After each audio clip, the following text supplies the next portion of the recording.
Is screen is visible to everyone? Yes, sir. Yes, sir. Okay, Vidhi आपको कुछ पूछना है? कोई डाउट है? No, sir. Okay okay, so basically आज की क्लास में हम लोग यूनिट 2 के PYQ डिस्कस करने वाले हैं।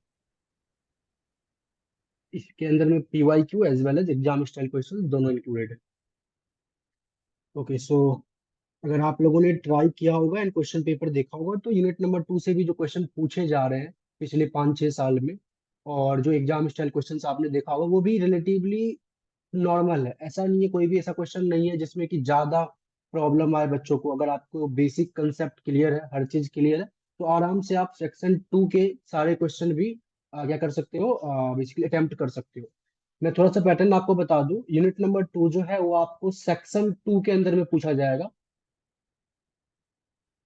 और इस सेक्शन 2 के अंदर में आपको total I think 4 questions given होंगे, जिसके अंदर आपको ओनली 3 क्वेश्चंस करने हैं। तो मतलब एक ऑप्शन आपको मिलेगा। तो 4 क्वेश्चंस होंगे जिसमें आपको 3 क्वेश्चंस करने हैं, और ये तीनों क्वेश्चन का वेटेज जो होगा वो 10 मार्क्स इच, जो कि 30 मार्क्स का होगा। ओके, सो जैसा कि मैंने लास्ट क्लास में आप लोगों को बताया था, यूनिट नंबर 1 के अंदर में आपको किसी तरीके का ऑप्शन नहीं दिया जाएगा। वहां पे जो भी क्वेश्चन होंगे वो सारे कंपलसरी होंगे। बट यूनिट नंबर 2 के अंदर में आपके पास ऑप्शन होगा, 4 क्वेश्चन होंगे, 4 में से आपको 3 करने हैं, और सारे क्वेश्चन इक्वल मार्क्स कैरी करते 10-10 मार्क्स करके। तो 30 मार्क्स का क्वेश्चन, 3 क्वेश्चन होंगे। मतलब 3 क्वेश्चन में पार्ट वाइज भी हो सकता है, ऐसा नहीं है कि मतलब एक ही क्वेश्चन में 10 मार्क्स होगा। हो सकता है लेटर सपोज क्वेश्चन 1 के जो है 2 पार्ट्स हो, ए पार्ट अलग हो, बी पार्ट अलग हो, और ये 5-5 मार्क्स का डिवाइड हो। इसी तरीके से मोस्ट प्रोबेबली हो सकता है। ओके, इसी तरीके से आपके पास 4 क्वेश्चंस होंगे और 4 में से कोई 3 आपको कर लो। ओके, तो आई होप आपको लगभग एग्जाम का पैटर्न एज वेल एज कितने मार्क्स का वेटेज है यूनिट नंबर 2, ये सब क्लियर हो चुका है। सो हम लोग स्टार्ट करते हैं। सेक्शन आएंगे कि 3 सेक्शंस रहेंगे? टोटल सेक्शन 3 होंगे, तीनों सेक्शन 30-30 मार्क्स का होगा।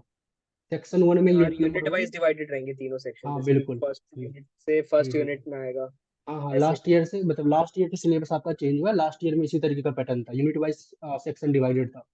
सेक्शन 1 में यूनिट नंबर 1 आएगा, सेक्शन 2 में यूनिट नंबर 2, सेक्शन 3 में यूनिट नंबर 3। क्लियर? किसी को और कुछ पूछना है?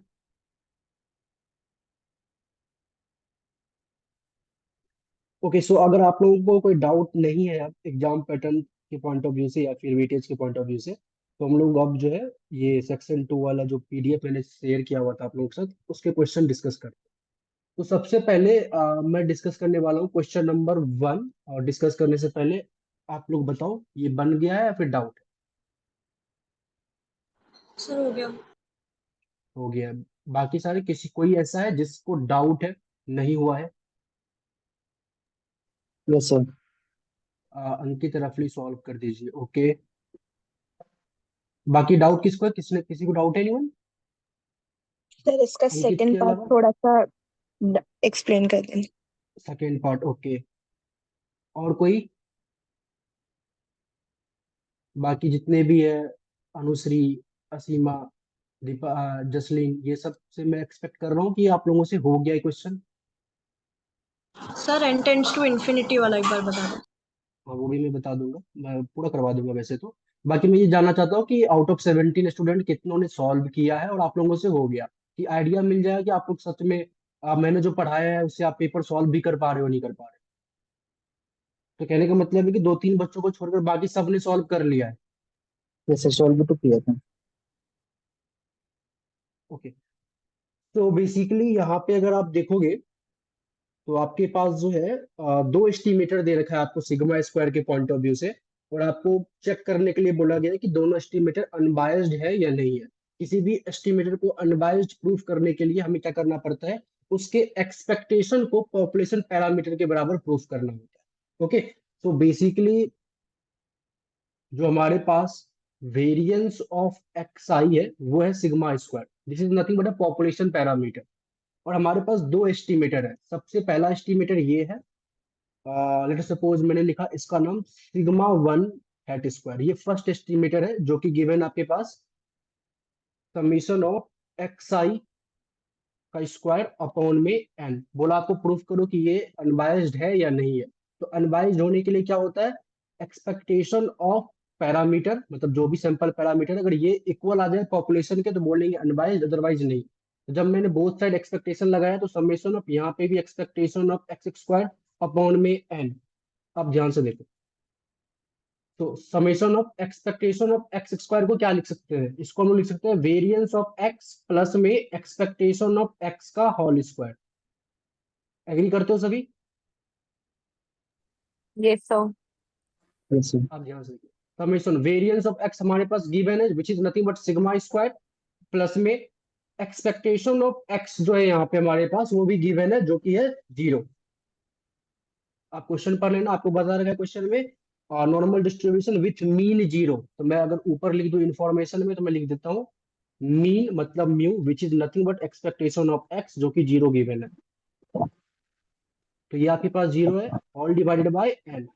Sigma square is a population parameter, एक वेरिएंस टर्म है जो कि एक सिंगल फिगर होगा, तो मतलब उसको एज ए कांस्टेंट ट्रीट कर सकते हैं। और किसी भी कांस्टेंट का समेशन क्या होता है, एन टाइम्स कांस्टेंट। तो यहां से आप क्या करोगे, इस एन और इस एन को रिमूव कर दोगे तो आपके पास फाइनली क्या बचा, expectation of sigma one hat square, मतलब पहला जो एस्टिमेटर है आपका उसका एक्सपेक्टेशन पॉपुलेशन पैरामीटर के बराबर आ चुका है। तो कहने का मतलब this estimator is unbiased, it is a unbiased estimator. Similarly जब मैं दूसरे पार्ट को मतलब दूसरा एस्टिमेटर देखूं, लेट अस सपोज मैंने इसका नाम दे दिया सिग्मा टू हैट स्क्वायर, तो ये क्या है हमारे पास, ये है summation of x i square upon में एन माइनस वन। जब मैं इसके साथ एक्सपेक्टेशन लगाऊंगा तो summation of expectation of x square upon में एन माइनस वन आएगा। ये भी बेसिकली आपके पास क्या आ जाएगा, n time sigma square upon में एन माइनस वन, मतलब ऊपर का टर्म बिल्कुल सेम वैसा ही चलेगा। तो सिंस साफ साफ दिख रहा है यहाँ पे n time sigma square upon में एन माइनस वन आ रहा है, तो मतलब यहाँ से आप एन को रिमूव नहीं कर सकते। तो आप क्या बोलोगे, सिंस एक्सपेक्टेशन ऑफ एस्टिमेटर का जो है ये नॉट इक्वल टू सिग्मा, मतलब पॉपुलेशन पैरामीटर के बराबर नहीं आया है, therefore this estimator is it is biased, या ऐसे लिख दो it is not unbiased, it is not unbiased. Ankit please अपने आप को म्यूट कर लो, नॉइज आ रही है आपकी तरफ से। ओके, तो जिसने भी सॉल्व किया होगा उससे यही आएगा, पहला एस्टिमेटर अनबायस्ड होगा, दूसरा क्या होगा, बायस्ड होगा। अब आपको ना इसी के आगे पार्ट में बोल रखा है क्या कि will your answer change if n approaches to infinity, अगर एन की वैल्यू बहुत बड़ा ले ले, लार्ज ले ले, तो क्या आपका आंसर चेंज होगा। तो ध्यान से देखो, as n approaches to infinity, जब मैं बात करता हूं इन एस्टिमेटर वन, अगर मैं पहले वाले एस्टिमेटर की बात करूं तो पहला वाला एस्टिमेटर मेरे पास क्या था, एक्सपेक्टेशन ऑफ, पहले वाले एस्टिमेटर हमारे पास क्या आया था, expectation of sigma one hat square, ये सिग्मा स्क्वायर के बराबर आया था। तो इसमें जब मैं limit n approaches to infinity करूंगा तो expectation of sigma one hat square is equal to limit n approaches to infinity sigma square, since n वाला कोई टर्म नहीं है तो ये डायरेक्टली ओनली सिग्मा स्क्वायर आ जाएगा। तो आज भी जो एक्सपेक्टेशन है वो आपका क्या है, सिग्मा स्क्वायर के बराबर ही आया है, तो ये स्टिल अनबायस्ड है। ओके, और जब मैं बात करूंगा दूसरे वाले एस्टिमेटर के लिए, इन एस्टिमेटेड टू में हमारे पास क्या आया था, expectation of sigma two hat square जो आया था वो आया था n times sigma square upon में एन माइनस वन। यहाँ पे जब मैं एन को बहुत बड़ा लूंगा, मतलब N approaches to infinity,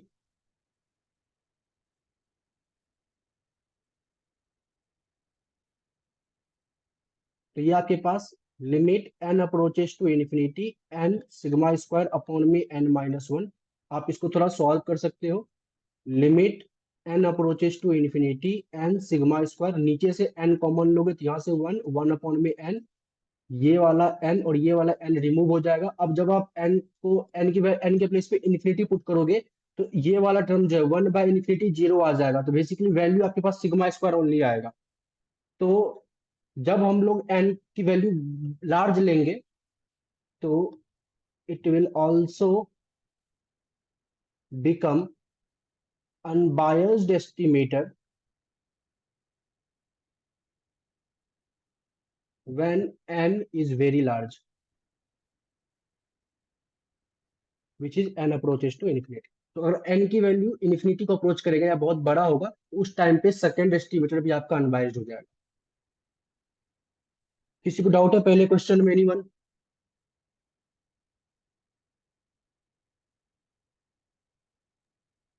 no sir, clear है। सबको क्लियर है फर्स्ट क्वेश्चन? और जिसने भी सॉल्व किया होगा यही सेम आया आंसर या फिर कुछ डिफर किया था? Yes sir. क्लियर है सभी को? सर बस तो वो अगर इन्फिनिटी वाला अप्रोच नहीं किया था, बाकी सब सही है। चलो ठीक है, तो अब इन्फिनिटी वाला समझ में आ गया। अगर इस टाइप का पेपर में आता है तो आपको इसी तरीके से प्रोसीड करना। Yes sir. ओके, सो ये था फर्स्ट क्वेश्चन। अब आते हैं सेकंड क्वेश्चन की ओर। क्वेश्चन नंबर 2 सबसे हो गया या फिर किसी को डाउट है? क्वेश्चन नंबर 2 का मेरे पास आंसर होगा, मैं आंसर बता देता हूँ, एक बार आप लोग चेक कर लो। जो सर थोड़ा सा बता दीजिए पैरामीटर इसमें। आया होगा वो आएगा 2y बार अपॉन में 1 माइनस वाई बार। ये आया सबका?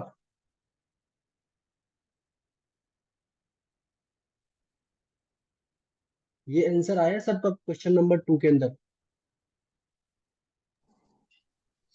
No sir. नहीं है? आप लोगों का आंसर क्या आया है? सर खाली 2y बार। अच्छा, चलो देखते हैं। तो सबका सिर्फ 2y बार आया था या फिर किसी का ये आया हुआ है? सर 2y बार ही आया है। टू सबका? वाई बार। तो मेरा ही गलत तो नहीं है? चलो देखते हैं। तो क्वेश्चन का जो पीडीएफ है हमारे पास वो कुछ इस तरीके से है, अगर आप सभी एग्री करो तो। टीटा स्क्वायर प्लस में टीटा और वाई पे power theta minus one, one minus में वाई। ठीक है। आपको बोला कि use the method of moment, estimate करो टीटा को। तो टीटा को एस्टिमेट करने के लिए मतलब आपको अच्छे से लिखना है in the method of moments first population parameter बराबर फर्स्ट सैंपल पैरामीटर होता है। तो पेपर में मतलब जैसे मैं सॉल्व कर रहा हूँ बदतमीज की तरह वैसे नहीं करना, आपको अच्छे तरीके से लिखना है। तो मैं डायरेक्टली लिख रहा हूँ कि आप करोगे क्या, तो first population parameter is equal to first sample parameter. Okay, तो सैंपल पैरामीटर जो होगा, फर्स्ट सैंपल पैरामीटर जो आपका होगा, सिंस y के टर्म्स में गिवन है तो मैं y बार लिख रहा हूँ, x के टर्म्स में गिवन होता तो मैं x बार लिखता। तो सैंपल पैरामीटर y बार, और जो फर्स्ट पॉपुलेशन पैरामीटर होगा वो क्या होगा, expectation of y bar. Expectation of y यही होगा ना, पॉपुलेशन का मीन, एक्सपेक्टेशन ऑफ y। तो हमारा काम क्या है, एक्सपेक्टेशन ऑफ y निकालना।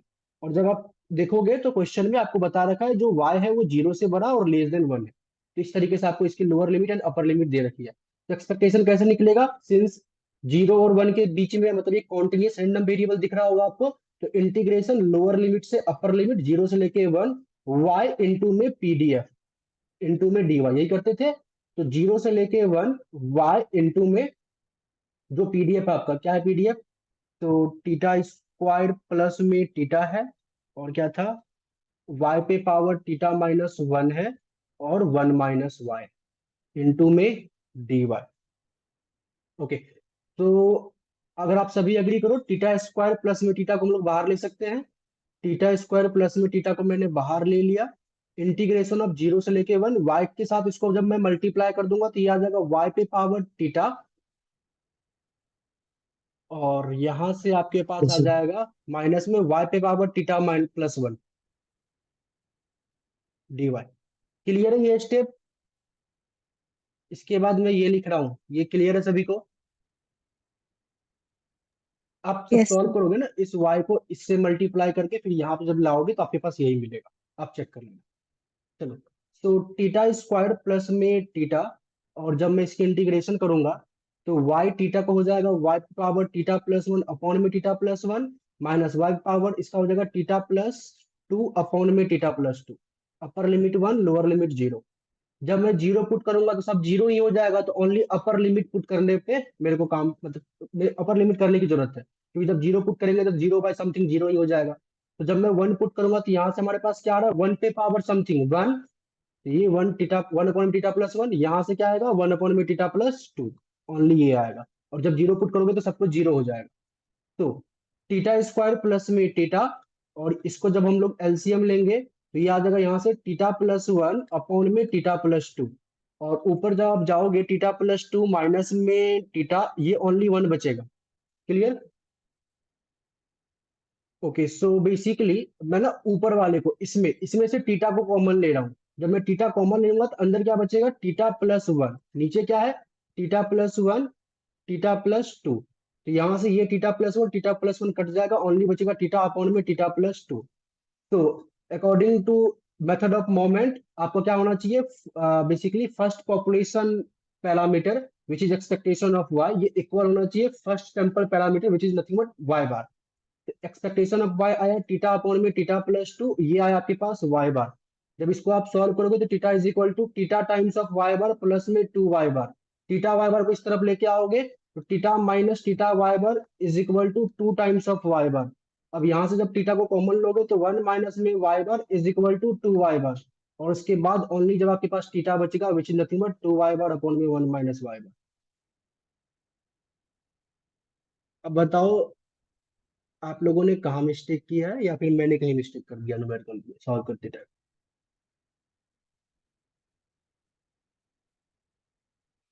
किसी को डाउट है क्वेश्चन नंबर टू में? सर थोड़ा ऊपर कर दीजिए। पीडीएफ में से मैं शेयर कर दूंगा, ठीक है? और ऊपर असीमा, नहीं sir, thank you. No sir. तो दीपाली आपको क्लियर हुआ? अब आंसर यस कहाँ पे मिस्टेक कर रहे थे आप? सर, एकदम लास्ट में जाके। ओके, जिनका भी टू आई बार आया हुआ है वो सब चेक कर लो एक बार, ठीक है? लास्ट में जाके पेपर में मत करना मिस्टेक। तो आई थिंक ये था क्वेश्चन नंबर टू। इसके बाद question number third. Question number third सबसे हो गया या फिर डाउट है?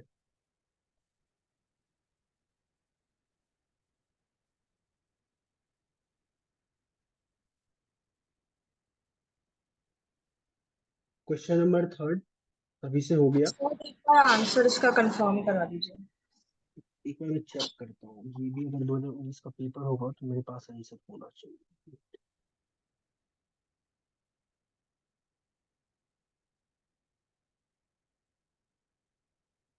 ओके, देखो एग्जैक्ट आंसर तो नहीं है। अच्छा एक बात बताओ, आप लोगों के पास जो राउंड फिगर में वैल्यू आई होगी, जो एमएलई आपके पास आया होगा एमएलई, वो theta hat is equal to summation of y upon में 4n, ये आया। ये इसका आंसर है, मतलब अभी फिलहाल के लिए। बाकी इसमें कुछ चीजें और ऐड करनी होगी। मतलब नॉर्मली जब आप पीडीएफ सॉल्व किए होंगे, जो भी पीडीएफ है इस क्वेश्चन का, वो पीडीएफ क्या है हमारे पास है, f of y comma theta is equal to which is y पे पावर थ्री, है ना? हाँ, वाई पे पावर थ्री इंटू में ई पे power minus y by theta all divided by six theta by four, six theta by, और six theta पे power four. Okay, तो जब आप इस पीडीएफ को, ये जो हमारे पास गिवन पीडीएफ है, इस पीडीएफ को फिर आप जब फंक्शन के फॉर्म में पहले लिखे होंगे एल टीटा, एल मतलब इस तरीके से, I think l of theta is equal to पहले pi i equal to one से लेके एन, फिर जो फंक्शन है f of y comma theta, फिर आपने समेशन लगा दिया होगा पाई के जगह पे, फिर आगे जाके आपने लॉग लिया होगा, log l theta is equal to summation of l n f of y comma theta, and इसको जब सॉल्व किया होगा फर्स्ट डेरिवेटिव क्या होगा, differentiate with respect to theta. तो फर्स्ट डेरिवेटिव को सॉल्व करके जो आपके पास आया होगा वो ये आया होगा, theta hat is equal to summation of y upon में 4n, मतलब पूरा सॉल्व करने के बाद फिर आपने फर्स्ट डेरिवेटिव को ही सेकंड डेरिवेटिव करके ये भी प्रूफ किया होगा कि जो सेकंड डेरिवेटिव है वो लेस देन जीरो है, तो मतलब ये जो गिवन हमारे पास शुरुआत में आया हुआ वो मैक्सिमा है। तो पहले तो ये बता दो कि ये सब का आंसर आ रहा है theta hat is equal to summation of y upon में 4n, या फिर मैं सॉल्व करूं? यही आ रहा है। यस सर, यही आ रहा है। बाकी ओके, तो बाकी अगर किसी को डाउट हो तो ग्रुप पे आप पूछ लेना, अगर किसी ने सॉल्व किया तो प्लीज उसको ग्रुप पे शेयर कर देना। मैं आपको बता देता हूँ। अच्छा, इसमें ना एक चीज गिवन है, आपके पास शुरुआत में इसमें गिवन है क्या, तो y1 is equal to 2.3, y2 is equal to 1.9 and y3 is equal to 4.6। किसी ने इसका यूज किया?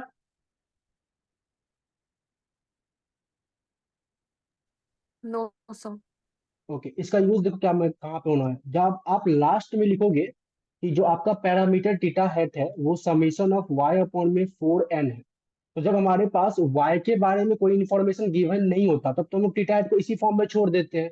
लेकिन आज हमारे पास y जो मेरा सैंपल है उसके बारे में गिवन है कि हमारे पास y की वैल्यू 3 है और तीनों वैल्यू गिवन है, तो ये कुछ इस तरीके से होगा, मतलब इसमें फाइनल आंसर कुछ ऐसा आएगा, theta hat is equal to summation of y, और समेशन ऑफ वाई कितना है, तो 3 है, मतलब समेशन ऑफ वाई को बेसिकली आप इस तरीके से लिख सकते हो, y1 प्लस में y2 प्लस में y3 अपॉन में 4 टाइम्स n, n कितना होगा, 3 होगा, क्योंकि 3 ऑब्जर्वेशन आपके पास, 1 2 3।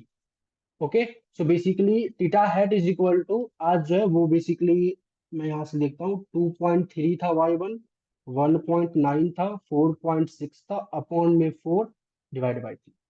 ये सॉल्व करके जो आंसर आएगा this is your final answer. Clear? जैसे नॉर्मली हमारे पास ऐसे छूटता है, या इसको आप ऐसे भी लिख सकते थे कि समेशन ऑफ y अपॉन में n को आप y बार अपॉन में 4 ऐसे भी लिख सकते थे। तो जब मेरे पास y के बारे में कोई इन्फॉर्मेशन नहीं है तो मैं y बार की जगह पे y बार की तरह छोड़ दूंगा। बट अगर मेरे पास y के बारे में इन्फॉर्मेशन है तो यहाँ से मैं उसकी मीन निकाल लूंगा। मीन कैसे निकलेगा, 3 ऑब्जर्वेशन है तो तीनों ऑब्जर्वेशन को ऐड करके डिवाइड बाई 3, और यहाँ पे मैं पुट कर दूंगा। तो बस यहाँ पे आपको सैंपल दे रखा है y के करस्पॉन्ड में, तो ये यूज था y1 y2 एंड y3 की वैल्यूज का। गिवन क्लियर है सबको? Yes sir.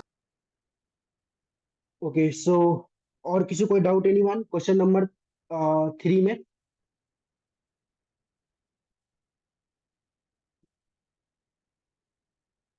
चलिए, क्वेश्चन नंबर 3 में किसी को डाउट नहीं, अब हम लोग आते हैं क्वेश्चन नंबर 4। क्वेश्चन नंबर 4 आप सभी से हो गया है, फिर किसी को डाउट है? और हो गया तो आपका आंसर क्या आया है?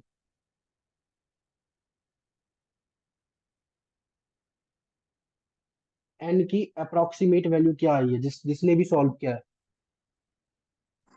सर 24। कितना आया, 24। बाकी और किसी ने सॉल्व किया है?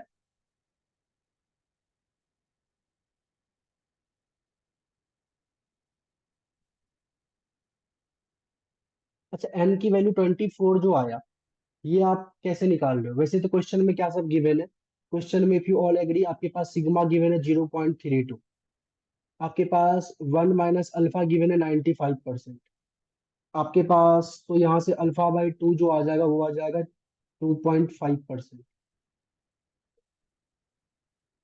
Sir n equal to 24 approx आया है। ओके ओके, कैसे आप लोग सॉल्व कर रही है मेरे को बताओ थोड़ा। सर विड्थ के फॉर्मूला में डाल रहे हैं, 2 विथ का इंटू फॉर्मूला क्या लगा रहे हो? विथ का फॉर्मूला क्या होता है, 2 z alpha by 2 sigma by root n. Sigma by root n, यही ना? यस सर, लेस देन 0.26 करके इनइक्वालिटी तो की तरह कहने का सॉल्व। मतलब ये ऐसा हुआ होगा, n is equal to 2 z alpha by 2 into में सिग्मा अपॉन में डब्ल्यू का whole square. Clear? Yes sir. इसके बाद आपने क्या किया होगा, 2 जेड अल्फा बाई 2 की जो वैल्यू आई होगी क्या है बताओ? 1.96। 1.96। इसके बाद 1.9। दिया 0.32, all whole divided by with है आपके पास 2.6, 0.26 ना, यस सर। और इन सब का स्क्वायर किया होगा, सबने यही किया है। यस हाँ, तो यस इसने सर। भी ये किया है, और इसे जो भी आंसर आएगा वही आपको करेक्ट होगा। Okay, so basically question number 4 I hope आप लोगों से हो गया अच्छे से। तो क्वेश्चन समझ में सबको आ गया था नहीं, क्या क्वेश्चन में पूछ रहा था सर डायरेक्टली? एक, बताओ। सर जैसे लास्ट में ना, ऐसे जब मतलब सर आपने W को नीचे ले लिया, बट सर इसमें जैसे बोला है कि विड्थ शुड बी एटलीस्ट 0.26, मतलब नहीं लेस देन 0.26। हम्म, तो सर जब हम इनइक्वालिटी की तरह कर रहे हैं तो सर n ग्रेटर देन 23.32 आ रहा है लास्ट में। ये तो सर अप्रोक्सीमेटली 24। 24 में। इसका लैंग्वेज से कहने का मतलब ये है कि जो आपका विथ होगा ना, ये जो है ना लेस देन 0.26 होना चाहिए। लेस देन इक्वल टू 0.26 का मतलब होता है कि अप्रोक्सीमेटली 0.26 के आसपास होना चाहिए, इससे ना बड़ा होना चाहिए, इससे छोटा होगा तो चलेगा। तो हम लोग 0.26 लेके सॉल्व करेंगे इक्वल टू करके। ठीक ओके है, सर। एंड सर 23.32 आ रहा है, तो सर हम उसे 24 राउंड ऑफ करें क्योंकि वो सैंपल साइज है, या 23 राउंड ऑफ करें? क्या आंसर आ रहा है? 23.32। 23.32 सबका यही आ रहा है। Yes, sir. मैं एक बार मैं चेक कर लूँ। 1.96 इंटू में 2 इंटू में 0.32 और डिवाइड बाई 0.26 4.824।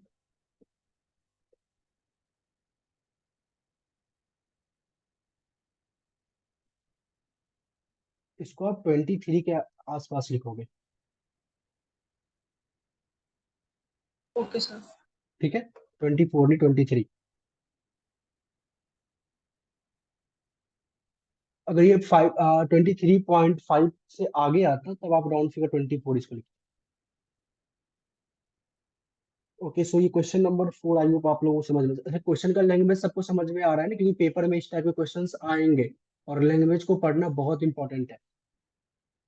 इसके बाद है सर हमारे इसी पास टाइप की लैंग्वेज में आएंगे ना, मतलब क्या मोस्टली तो जैसे इसी वो। टाइप में आपने जिस तरह से जिसमें दिए वैसी हाँ, लैंग्वेजेस में आएंगे या फिर कुछ ज्यादा बहुत कॉम्प्लेक्स रहेगा? नहीं नहीं, यही है इसलिए अगर ये सॉल्व हो रहा है तो वो भी हो जाएगा। अच्छा, ठीक है।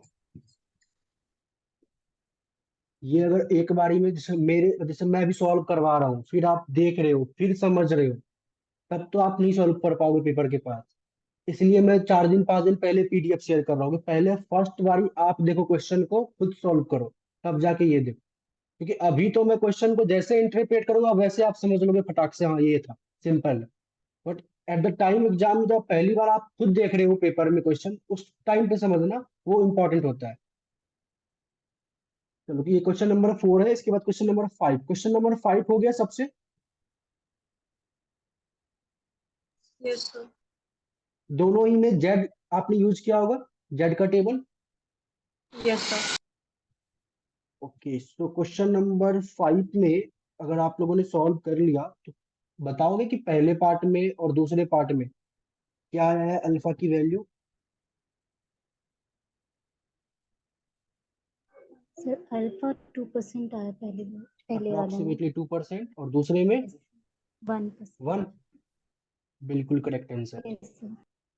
चलो ठीक है, तो क्वेश्चन नंबर 5 भी आई थिंक आप सभी ने कर लिया हो। ठीक है, इसके बाद क्वेश्चन नंबर 6। किसी को डाउट है क्वेश्चन नंबर 5 में? अगर किसी को कोई डाउट है तो पूछ लो, ऐसा नहीं है कि आप पूछ नहीं सकते। यहाँ पे आप टोटली फ्री हो, जो मन से पूछ सकते हो। अगर ऐसा कोई है जिसने सॉल्व किया है एंड उसका आंसर चेंज कुछ और आ रहा है, या फिर उसको कोई डाउट है किसी पॉइंट पे, तो पूछ सकते हो। ओके, अब ऐसे मैं कुछ की पॉइंट बताते जा रहा हूँ कि इसमें दोनों ही पार्ट में जेड लगेगा, मतलब जेड टेबल का आप यूज करोगे। अब आते हैं लोग क्वेश्चन नंबर 6। क्वेश्चन नंबर 6 सबसे हो गया। सर आंसर मैच करवा दीजिए। क्या है आपका answer? Sir P is greater than sir अपनी 0. चेक कर दीजिए सर थोड़ा। क्वेश्चन नंबर 6 सॉल्व कर दो। किसी ने बोला क्वेश्चन नंबर 6 कर दो सॉल्व, या 5? कौन सर? सिक्स सिक्स थोड़ा सा बता दीजिए सर।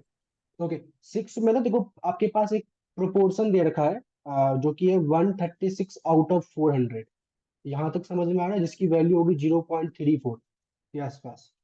ये समझ में आ रहा है ना आपको? क्वेश्चन बोला in random sample of 136 of 400 person given a flu vaccine experience some discomfort, construct a 99% confidence interval for true proportion. Basically आपको ना पॉपुलेशन प्रोपोर्शन का कॉन्फिडेंस इंटरवल निकालना है, जहाँ पे आपके पास जो बेसिकली कितना परसेंट, 99% कॉन्फिडेंस इंटरवल दे रखा है। 1 माइनस अल्फा की वैल्यू 99% है, अल्फा की वैल्यू होगी 1%, एंड अल्फा बाय 2 की वैल्यू होगी 0.05, मतलब 0.005 ऐसे। तो यहाँ पे हम लोग सबसे पहले पी हैट निकालते हैं, और confidence interval of population proportion जो होता है, ये फॉर्मूला यूज करते हैं। अगर सभी को याद हो तो पी हैट माइनस में z alpha by two into में स्टैंडर्ड एरर, इसका निकलता है कुछ ऐसा, p hat one minus p hat upon में n, comma p hat plus में z alpha by two p hat one minus p hat upon में एन। यही यूज किया है प्रीति। Yes, sir. ओके, तो इसको जब आप सॉल्व करोगे तो P is equal to, p head की वैल्यू हमारे पास है 0.34 minus z alpha by two, यहाँ पे आएगा आप लोगों का 2.575, यही आया था। Yes sir. और इसके बाद इसको सॉल्व करोगे तो यहाँ से बेसिकली ये क्या होगा, 0.34 होगा P head, one minus P head हो जाएगा 0.66, और इसके बाद अपॉन में एन की वैल्यू कितना, 400। सिमिलरली यहाँ से पी हेड मतलब सेम चीज है, बस प्लस कर देना है, मतलब यहाँ पे 0.34 बीच में प्लस आएगा, बाकी सब सेम आएगा, तो आपके पास जो इसका कॉन्फिडेंस इंटरवल आएगा वो आएगा आई थिंक -0.2792 से लेकर 0.40077। कैलकुलेशन चेक कर लेना आप लोग एक बार।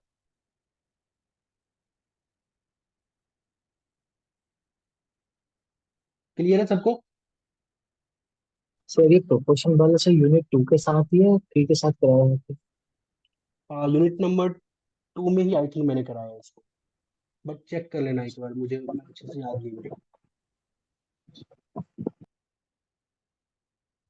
बस करना है, देखो जैसे मीन निकालते हैं ना, तो मीन का फॉर्मूला क्या होता था, म्यू इज इक्वल टू, वो होता था एक्स बार माइनस में z alpha by two standard error of x bar, फिर एक्स बार प्लस में z alpha by two standard error of x bar, और यहाँ पे standard error of x bar कैसे निकलता था, सिग्मा अपॉन में अंडर रूट एन। तो यहाँ पे भी इसका फॉर्मूला भी वही है, मतलब प्रोपोर्शन का जो सैंपल प्रोपोर्शन होगा उसको हम लोग पी हेड से रिप्रेजेंट करते हैं, जैसे मीन को, सैंपल मीन को एक्स बार से, तो सैंपल प्रोपोर्शन को पी हेड से, तो यहाँ पे बस पी हेड लग गया, जेड अल्फा बाय टू की जगह पे जेड अल्फा बाय टू, यहाँ पे standard error of population proportion होता है, जैसे यहाँ पे स्टैंडर्ड एरर ऑफ मीन, तो यहाँ पे standard error of population proportion, और इस standard error of population proportion को निकालते हैं इस वाले फॉर्मूला से, ये यूनिट नंबर 1 में बताया गया था।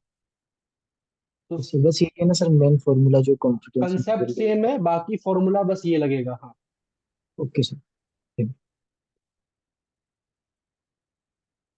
ओके, सो ये क्वेश्चन नंबर 6 था, आइए क्वेश्चन नंबर 6 आप लोगों से हो गया होगा, और सिंपल भी है। यस, सर इसमें आंसर तो यही आ रहा है, बट सर पॉजिटिव 0.279 आ रहा है। Yes, sir. Positive आ रहा है वहाँ पे। ओके, चेक कर लेना पॉजिटिव होगा फिर, ठीक है। आप लोग कैलकुलेशन चेक कर लेना, मैंने अच्छे तरीके से कैलकुलेशन किया नहीं है, कुछ कुछ क्वेश्चन का बस ऊपर ऊपर से किया हुआ है, जो वो भी जो पुराने क्वेश्चन है बस उसके, नए क्वेश्चन का वो भी मैंने नहीं किया वैसे तो, but ठीक है, देखते हैं। क्वेश्चन नंबर 7, क्वेश्चन नंबर 7 सबसे हो गया या डाउट है? तो आंसर ओके, किसी ने सॉल्व किया है इसको? Yes, sir. क्या आंसर है पहले पार्ट में? सर 68.61 से लेकर 82.5। सबका यही आया? नहीं सर। 67.1718 से लेकर अच्छा एक बात 84.02 बताओ, आप लोगों ने आया इसमें है। क्या सब पहले क्वेश्चन को इंटरप्रेट कैसे किया है? यहाँ पे आप लोगों ने n इज इक्वल टू 12 लिया है, और x bar is equal to 75.6 लिया है, क्लियर सबको? यस। Yes sir. इसके बाद आपको बोला है, और teacher wanted to remind the time to my student complete a test 20 question if the 12 such test he obtained mean time completion इतना एंड स्टैंडर्ड डेविएशन ऑफ 9.4। आप लोगों ने क्या s इज इक्वल टू 9.4 लिया है? Yes sir. और यहाँ से फिर आप लोगों ने ये निकाला है, sigma x bar is equal to 9.4 upon में under root 12। Yes, sir. No sir मैं तो इसमें करेक्शन फैक्टर भी लगेगा।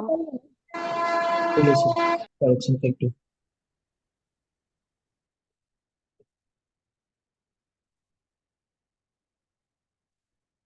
और करेक्शन फैक्टर क्यों लगेगा?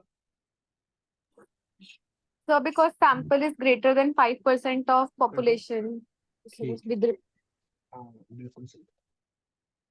तो यहाँ पे एक और टर्म लगेगा, क्या लगेगा, वो क्या था, n माइनस एन अपॉन में n माइनस हो, ये था ना। -1। चलो ओके, तो बेसिकली आप लोग एक ये टर्म ऐड कर लोगे।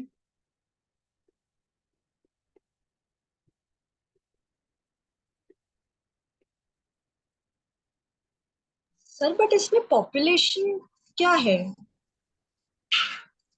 वही मैं देख रहा हूँ यहाँ पे ना, इन लोग आप पॉपुलेशन, ये 20 क्वेश्चंस के टेस्ट है, और टीचर स्टूडेंट वांट। पहली बात ना, इसमें ना फैक्टर नहीं लगेगा ये, क्योंकि ना आपके पास पॉपुलेशन गिवन नहीं है, तो फिर कैसे आप बोल सकते हो। वो ना 20 क्वेश्चन का टेस्ट लिखा हुआ, 20 टेस्ट नहीं लिखा रहा, मतलब एक टेस्ट के अंदर में 20 क्वेश्चंस दिए गए, ऐसे ऐसे 12 टेस्ट। क्लियर, तो जिन्होंने भी पॉपुलेशन फैक्टर लगाया हुआ है, वो वाला, तो करेक्शन फैक्टर वो नहीं लगेगा इसमें, तो ये बस इसको सॉल्व करके तो आएगा। 20 किसी भी काम का नहीं क्वेश्चन सॉल्व करना। हाँ हाँ, क्लियर, इसलिए मैं चेक कर रहा था कि एक्चुअली में ऐसा है। सो अब इस तरीके से जिसने भी सॉल्व किया होगा, मतलब अब मेरी आई थिंक इसके आगे तो एक्सप्लेन करने की कोई जरूरत है नहीं, क्योंकि अब आपके पास हर चीज आ गया। ये आपके पास आ चुका है, ये एक्स बार आपके पास आ चुका है, जेड आप आराम से चेक कर सकते हो। ओके, जेड की वैल्यू क्या निकाला आप लोगों ने, वो भी बता ही दो। सर टी होगा ना? जेड के प्लेस पे टी आप लोगों ने यूज किया है, क्या लगाया, यस वैल्यू सर, आई है टी का। 3.106 जीरो। 3.1016। 106।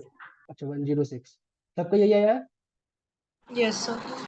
ओके, सो अब टी भी आ गया है, तो आप आराम से बस फॉर्मूला को पुट करोगे एंड सॉल्व करोगे, कर लोगे आप। Yes sir. ओके, तो दूसरे पार्ट में आपको बोला गया फिर से कॉन्फिडेंस इंटरवल भी निकालने के लिए। पहले पार्ट का जो इंटरवल होगा और दूसरे पार्ट का जो इंटरवल होगा, आपको बस ये चेक करना दोनों में से जो डिफरेंस है, किसमें ज्यादा है किसमें कम है। आई थिंक दूसरे वाले में डिफरेंस कम आएगा, तो इसको हम लोग लिखेंगे नैरो। सबको यही आया, यस यस। सर। ठीक है। तो सेकेंड पार्ट में जब आप अल्फा इक्वल टू 10% ले लोगे, तो आप बोल सकते हो कि no it will become narrow. तो ये था सेकंड पार्ट, मतलब दोनों ही पार्ट में कॉन्फिडेंस इंटरवल निकालना है, फिर कंपेयर करके बोलना है आपको कि सेकंड पार्ट जो है पहले वाले पार्ट से ज्यादा चौड़ा था या भी कम चौड़ा था, वो मतलब नैरो था या वाइडर था। तो आई थिंक क्वेश्चन नंबर 7 अब हो चुका है आप लोगों से। इसके बाद हम लोग क्वेश्चन नंबर, अच्छा, एक चीज मैं आपको बता देता हूँ, जब भी आप लोग ये जैसे यहाँ पे स्पेशल कैटेगरी में आपने टी का यूज किया, तो टी आप क्यों यूज कर रहे हो ये ना लिख देना पेपर में। यहाँ पे पहले टी यूज करने से पहले लिख देना कि सेल सैंपल साइज जो है लेस देन था, ये जो भी है, और सिग्मा मतलब अननाउन था, तो मैं टी यूज कर रहा हूँ, सो डेट कि जो एग्जामिनर है उसको मतलब अच्छे तरीके से साफ साफ समझ में आ जाए। कई बार ऐसा होता है कि एग्जामिनर खुद सोच रहा होता है कि जेड होगा, और जेड वाले को सही कर देता है, टी वाले को गलत कर देता है। चलो, तो इसके बाद क्वेश्चन 7 के बाद क्वेश्चन नंबर 8, क्वेश्चन नंबर 8 आप लोग देख लेना यार, रीडिंग से डायरेक्टली क्वेश्चन है, या नेट पे सर्च कर लेना क्या होगा इसका आंसर। क्वेश्चन नंबर 9 बताओ, क्वेश्चन नंबर 9 सबसे हो गया है।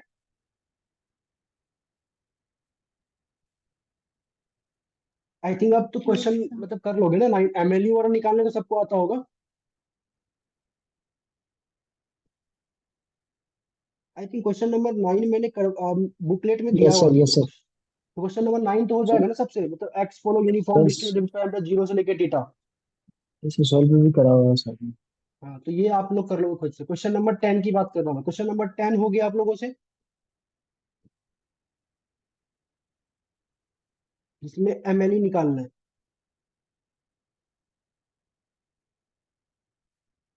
और सर हो एक बार गया तो बता दो कि क्या आया आंसर, मुझे नहीं, आप लोग बताओ क्या आया आंसर, उसके बाद मैं देखूंगा फिर चेक करूंगा, अगर डिफर करेगा बाकी सबका तो फिर।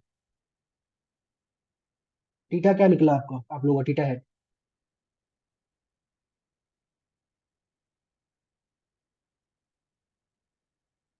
सॉल्व किया जाए तो 1 थीटा प्लस थीटा।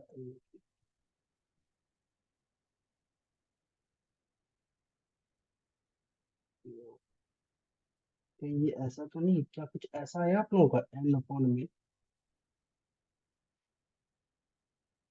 कुछ इस फॉर्म में है क्या? यस सर, 20 एन गिवन है तो 20 upon ln y minus 20 ln k। ठीक है, यही होगा। इसी टाइप से मैं भी सॉल्व कर पा रहा हूँ, जैसा देख रहा हूँ। और आई थिंक जब इसको डिफरेंशिएट करोगे तो फर्स्ट में आ जाएगा ln y ln k। ये कुछ ऐसा आ जाएगा माइनस एन अपॉन में थीटा स्क्वायर, जो कि लेस देन 0। ये है यस सेकेंड। हाँ, क्लियर है? कर लोगे सभी? इसमें भी वही करना है आपको, फंक्शन तैयार करना है, उसके बाद सॉल्व करना है हमें। बाकी किसी से ना हो तो ग्रुप पे पूछ लेना, दीपाली आप शेयर कर देना उसको एक और आंसर। या फिर डाउट है, किसी ने ट्राई किया हो और डाउट है तो बताओ, मैं यहाँ पे सॉल्व कर दूंगा फिर पूरा ही। एनीवन? सर बाइक रिस्पेक्ट में होगा ना डिफरेंस? नहीं नहीं, थीटा के रिस्पेक्ट में होगा।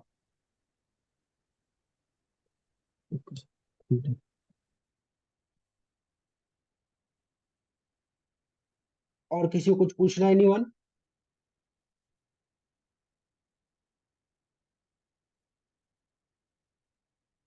ओके। ऐसा क्यों लग रहा है कि बाकी सारे आप लोगों ने सॉल्व ही नहीं किया अच्छे तरीके से?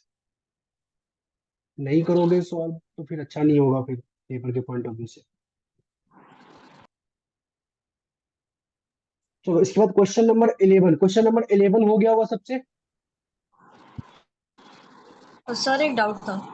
यस।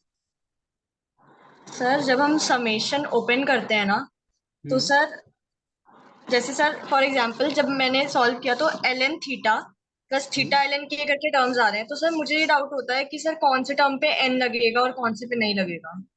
कांस्टेंट वाले टर्म पे एन लगेगा। जैसे लेटर सपोज आप बताओ ln थीटा, उसके बाद क्या था? ln theta plus theta ln के थीटा ln के minus ln y into theta plus one. Minus ln y into, theta plus one इसमें आप वहाँ समेशन लगा रहे हो। यस सर, इस पे पूरे समेशन। हाँ, तो इसमें समेशन लगा रहे हो तो ln थीटा, ये भी आपके पास जो है एक पैरामीटर है, मतलब कांस्टेंट वैल्यू, इसमें भी n times of ln theta होगा। यहाँ पे जो थीटा ln के है, यहाँ पे होगा n times of theta ln के। यहाँ पे जो होगा, यहाँ पे n और थीटा प्लस वन बाहर आ जाएगा, समेशन ऑफ ln वाई बस अंदर रहेगा, क्योंकि ये एक वेरिएबल है।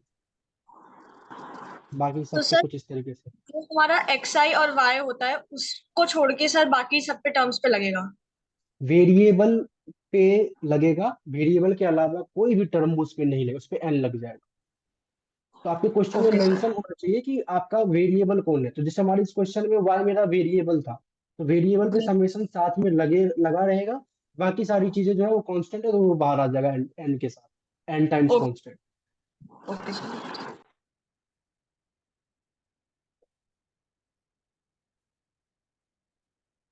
ओके, सो क्वेश्चन नंबर 11 में कोई डाउट एनीवन, या सब सॉल्व हो गया? अगर सॉल्व हो गया तो बता दो क्या है आंसर आप लोगों का।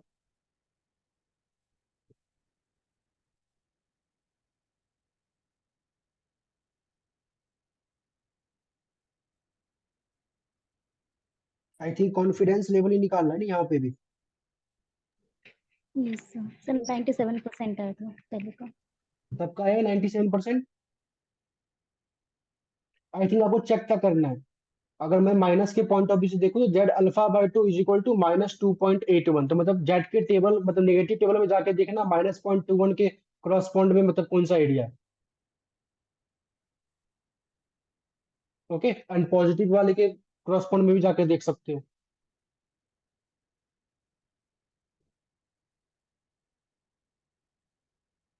क्वेश्चन नंबर 11 करने की जरूरत है या फिर हो जाएगा आप लोगों से?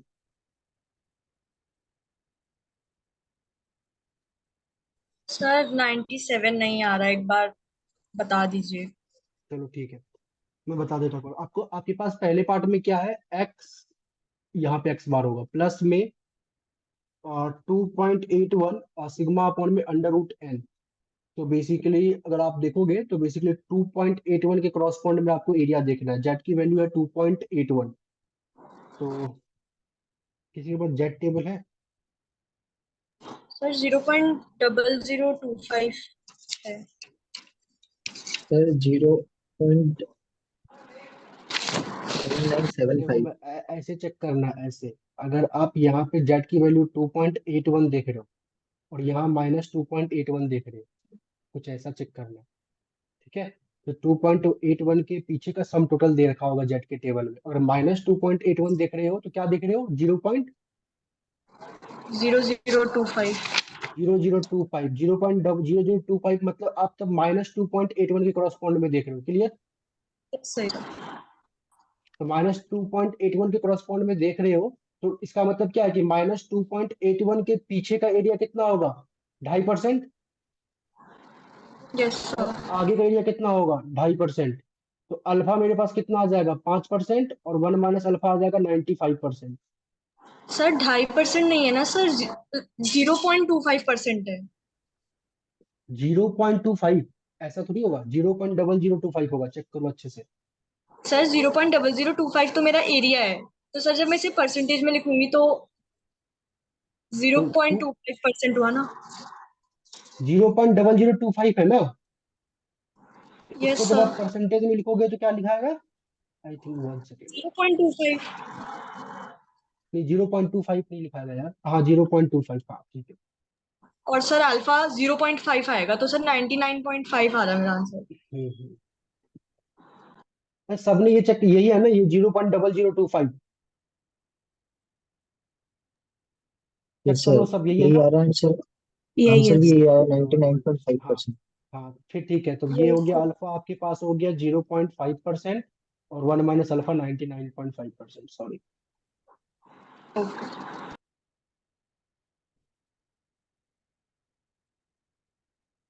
क्लियर है? बाकी जिसका आंसर कुछ और आ रहा तो समझ में आ गया? यस सर, सर मैंने 2.18 ले लिया था, 81 था वो। हाँ हाँ, चेक करो, ठीक है, ध्यान से देखो। बाकी आप सेकेंड पार्ट तो कर लोगे। Yes sir. चलो, इसके बाद 11 का हो गया, इसके बाद आते हैं लोग 12। 12 का हो गया काम डाउट, 12 में भी वही सेम चीज है, प्रोपोर्शन निकालना है, हो जाएगा। Confidence interval of population proportion.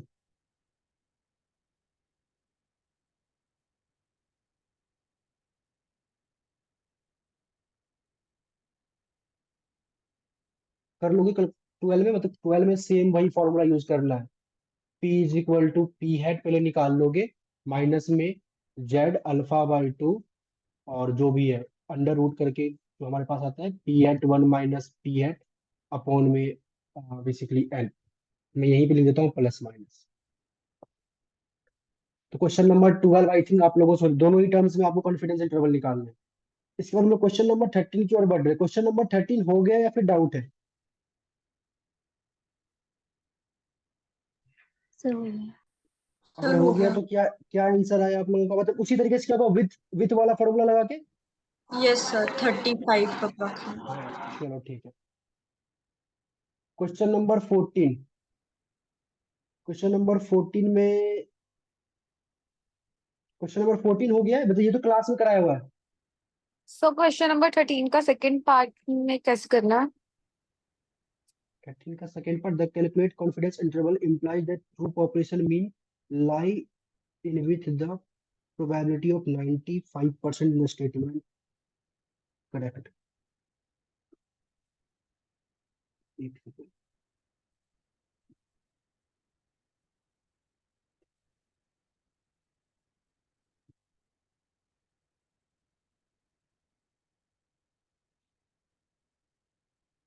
ये तो आपको true false, yes it is correct. जो आप पहले पार्ट में आप निकाल रहे होगे, तो आप वही तो निकाल रहे थे ना कि इस इंटरवल के अंदर में हमारे पास जो है 95% हम कॉन्फिडेंट है कि मेरा जो बेसिकली ट्रू पॉपुलेशन प्रोपोर्शन होगा वो इस इंटरवल में लाई करेगा। तो उसका इंटरप्रिटेशन सेकंड पार्ट में दे रखा है, बोला कि ये इंटरप्रिटेशन सही है या नहीं, तो आप लिखोगे यस। Sir clear? रीजन क्या देंगे? रीजन बेसिकली ना आप इसमें ज्यादा वैसे कुछ दे नहीं सकते हैं। अब इसमें एक रीजन जैसे इकोनोमेट्रिक्स के पॉइंट ऑफ व्यू से रीजन तो हो सकता है, बट स्टैटिस्टिक्स के पॉइंट ऑफ व्यू से अभी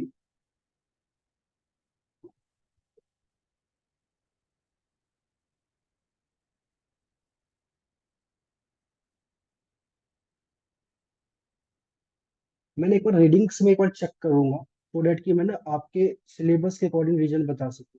वैसे ना इकोनॉमेटिक्स के पॉइंट ऑफ व्यू से हम लोग बोल सकते हैं कि जब हमारे पास लेटर सपोज कोई n इज इक्वल टू 10 पे कोई एरिया आ गया, जो एरिया लेटर सपोज 95% को सेटिस्फाई कर रहा है, तो हम लोग बोलते हैं इट मीन्स कि अब n आप इससे बड़ा कितना भी लोगे ना तो वो 95% के अंदर काम करेगा ही करेगा, सपोर्ट करेगा ही करेगा। लेकिन ये इकोनॉमेटिक्स के लैंग्वेज में होता है, ये मॉडल के पॉइंट ऑफ व्यू से इंटरप्रिटेशन होती है इसकी। अभी फिलहाल के लिए आप यस लिखना, और बाकी इसके बाद ना एक बार बुक को देखते हुए उसके बाद में इसकी एक्सप्लेनेशन आप लोगों को बता दूँ जो आपके रीडिंग्स को मतलब सजेस्ट करें, क्योंकि अगर ये आप लिख दोगे तो माइट भी गलत भी हो सकता है। ओके, फिलहाल के लिए बस आप इतना ही लिखोगे, यस 95% कॉन्फिडेंट जो है हम लोग करेंगे, और जो मेरे पास आया हुआ है कुछ इस तरीके से आप लिख सकते हो। कोई आंसर बताया क्या इसका आंसर आया है इंटरवल में जो आया होगा इसका?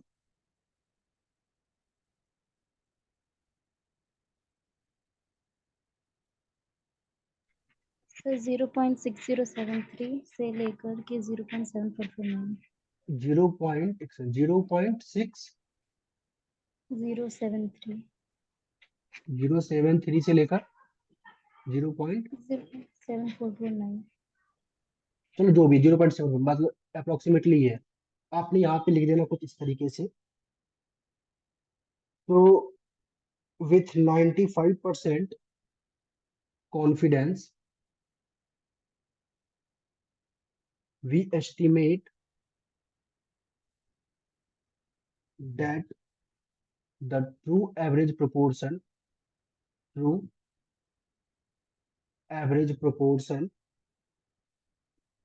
और जो भी मान लो कुछ इंटरप्रिटेशन दे रखा होगा जैसे कि किस पॉइंट ऑफ व्यू से वो बात कर रहा है, तो basically average proportion lie in between, जो आपके पास आएगा टर्म वो टर्म आप लिख दे देना, फुल स्टॉप, आगे this convey information about the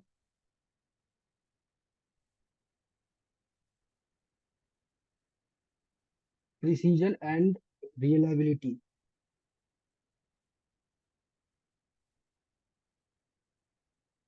of estimation या of estimate। आप चाहो ना तो यहाँ से लेकर यहाँ तक भी लिखोगे तो काम चल जाएगा, आगे होगा तो इतना थोड़ा ऐड कर देना। Sir yes. सर मैंने गलती से आपको क्वेश्चन नंबर 12 का आंसर बता दिया ऊपर। हाँ तो इसलिए मैं इसको बोल देता हूँ यहाँ, चलो इसको मैं रिमूव कर देता हूँ। ठीक है, तो जो भी मतलब आपके पास आएगा वो इंटरवल, वो इस इंटरवल इसके बीच में डाल देना।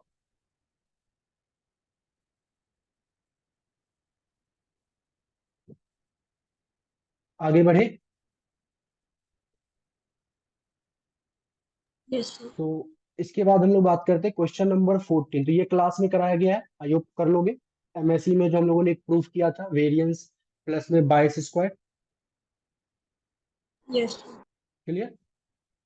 फिर आता है क्वेश्चन नंबर 15। क्वेश्चन नंबर 15 में भी आपको बोला गया है कि so that the theta hat is equal to इतना अनबायस्ड एस्टिमेटेड, मतलब कि जो theta hat is equal to ये है आपके पास एक्स बार अपॉन में 16, ये एक अनबायस्ड एस्टिमेटेड है। ये हो गया आप लोगों से। सर। एक्स तो का लकीली एक्सप्लेन कर दिया। ये आप ये आप लोगों से नहीं हुआ, चलो करता हूँ। F of x comma theta आपके पास क्या है 3 1 प्लस में वहां पे एक्स स्टार थीटा। किसी ने सॉल्व किया इसको? सर एक्स स्टार नहीं समझ आया। अच्छा सॉल्व नहीं किया, तो ये एक्स स्टार ना बेसिकली या तो एक्स पे पावर थीटा हो सकता है या तो एक्स इंटू में थीटा हो सकता है। फिलहाल स्टार के लिए मैं मल्टीप्लाई ही समझ रहा हूँ, लेट अस सपोज। ठीक है, और -2 से 2 के बीच में लाई कर रहा है, तो एक्सपेक्टेशन ऑफ एक्स जो होगा वो होगा -2 से लेकर 2 एक्स इंटू में जो भी ये फंक्शन है 3 टाइम्स 1 प्लस में एक्स थीटा इंटू में डी एक्स। तो यहाँ से 3 कॉमन ले लो बाहर, -2 से लेके 2, यहाँ से करेंगे तो x प्लस में एक्स स्क्वायर थीटा। ओके, तो 3, ये आ जाएगा एक्स स्क्वायर अपॉन में 2, ये आ जाएगा x पे पावर 3 थीटा अपॉन में 3, 2 एंड -2। 3 जब 2 पुट करते हैं तो 2 दूनी, यहाँ से 2 आ जाएगा। ओके, सो 8 थीटा बाई 3 आ जाएगा। और जब -2 पुट करते हैं तो 2 -8 थीटा बाई 3 आ जाएगा। कैलकुलेशन पे एक बार आप लोग भी ध्यान देना। तो 3, 2 प्लस में 8 theta by 3, -2 minus minus plus 8 theta by 3। तो अब आगे थोड़ा अगर जाओगे तो ये टू रिमूव हो जाएगा, और 8 थीटा 16 थीटा बाई 3। तो 3 इंटू में 16 थीटा बाई 3, 3 3 कट जाएगा, ओनली बचेगा 16 थीटा। तो आपके पास क्या आ जा रहा है, 3 है ना यहाँ पे, तो आपके पास आ रहा है 16 थीटा, और theta head is equal to x bar upon में 16। और सैंपल पैरामीटर बता दो क्या होता है, अगर एक्स बार को अगर सैंपल पैरामीटर लेके चले तो yes sir. Theta head is equal to x bar upon में 16। तो expectation of theta hat, expectation of x bar upon में 16। तो expectation of theta head is equal to expectation of x bar. इसको हम लोग क्या सब लिख सकते हैं,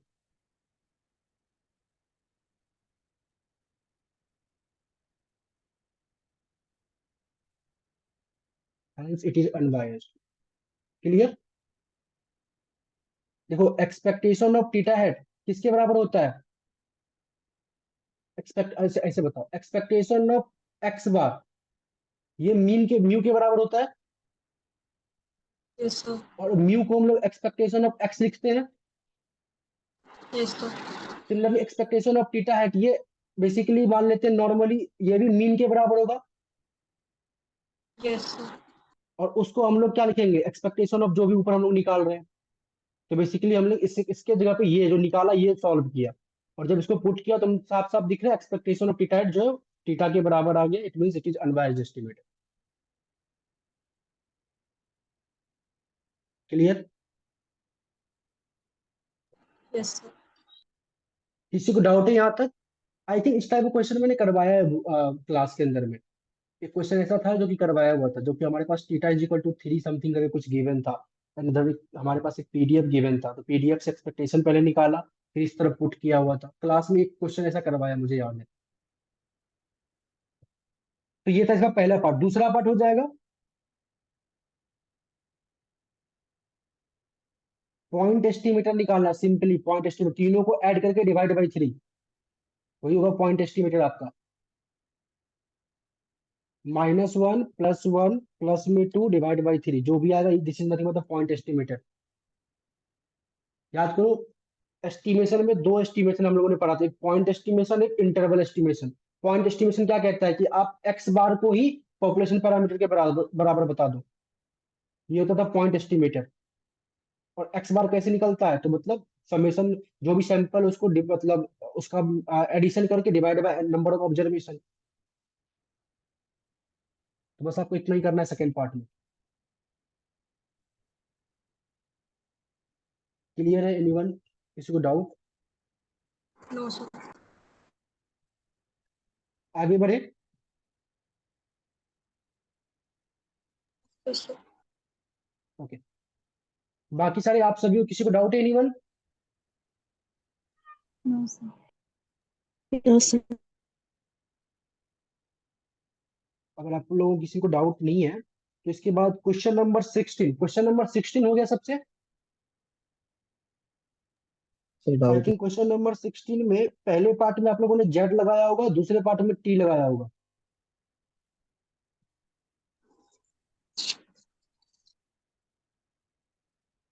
क्वेश्चन नंबर 16 में डाउट है या फिर हो गया, बताओ।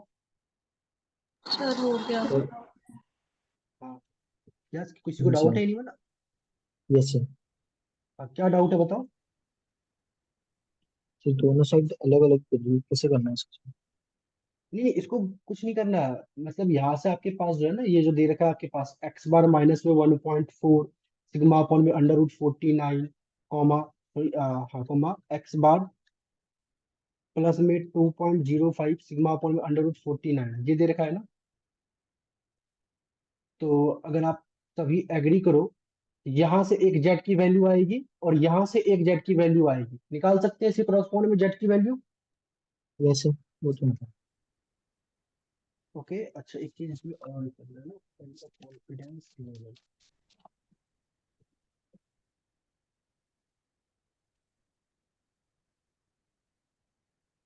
ओके, तो अगर आप सभी एग्री करो तो कुछ आप लोगों ने इस तरीके से किया होगा।